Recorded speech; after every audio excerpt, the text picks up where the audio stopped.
ներողություն մի փոքրիկ տեխնիկական դետալ էլ նորից։ Ես հասկանում եմ, որ հիմա բոլորը ովքեր ասում են միջանցք, նկատի ունեն տնտեսական միջանցքները, լոգիստիկ ուղիները, որոնցով հետաքրքրված են աշխարհի բոլոր երկրները, բոլորը հիմա փորձում են ինչ-որ նոր միջանցքներ գտնել։ Հարցը այն է, թե ով ինչ է հասկանում այդ միջանցք ասելով։ Մենք էլ Հայաստանում ունենք հյուսիսարավ ճանապարհային միջանցք, անունը տենց է։ Կան բազմաթիվ այլ այդպիսի միջանցքներ, որոնք միայն ողջունելի են բոլոր հնարավոր մասնակիցների կողմից։ Այս դեպքում, երբ որ ասում ենք միջանցք, կա մի նրբերանգ, եւ ես կխնդրեի չօգտագործել այդ տերմինը, համենայն դեպս ենթակառուցվածքների այն կտորի մասով, որը կապելու է,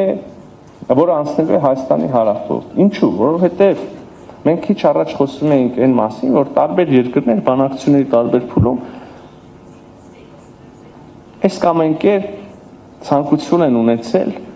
օրինակ անվտանգային կամ ռազմական ներկայություն ունենալ երկաթուղու երկայնքով կամ համենայն դեպս այդ գաղափար օդում եղել, անընդհատ խոսվել է եւ այլն, կամ վերահսկողություն ունենալ այդ ենթակառուցվածքի նկատմամբ։ Ես արդեն ասացի, որ լինելու է դա Հայաստանի Հանրապետության բացառիկ իրավունքն է, բայց մենք հիշում ենք դեռ այդ բանակցությունների ընթացքը։ Եվ եթե որևէ մեկը սենյակում ասում միջանցք, մեր մոտ մեխանիկորեն արթնանում է այդ մտահոգությունը, որ ինչ-որ մի թաքնված այլ մտադրություն կա այստեղ, որը կարող է վնասի Հայաստանի Հանրապետության ինքնիշխանության։ Հետևաբար կա այդ ենթակառուցվածքի պաշտոնական համաձայնեցված անուն, որի տակ կա վարչապետ Փաշինյանի ստորագրությունը, նախագահ Ալիևի ստորագրությունը, նախագահ Թրամփի ստորագրությունը, եւ ես ձեզ կարող եմ վկայակոչել, երբ չեմ հիշի ամբողջական ցանկը, բայց կարող ենք ինտերնետում գտնել բազմաթիվ երկրների ղեկավարներ եւ միջազգային կազմակերպություններ հեղինակավոր, որոնք ողջունել են հենց այդ անվամբ ենթակառուցվածքի ստեղծումը, այդ պայմաններով ապաշրջափակումը։ Եվ այդ անունն է TRIP, Trump Route for International Peace and Prosperity, TRIP ուղի։ Սա է այն, ինչ որ լինելու է Հայաստանի հարավում։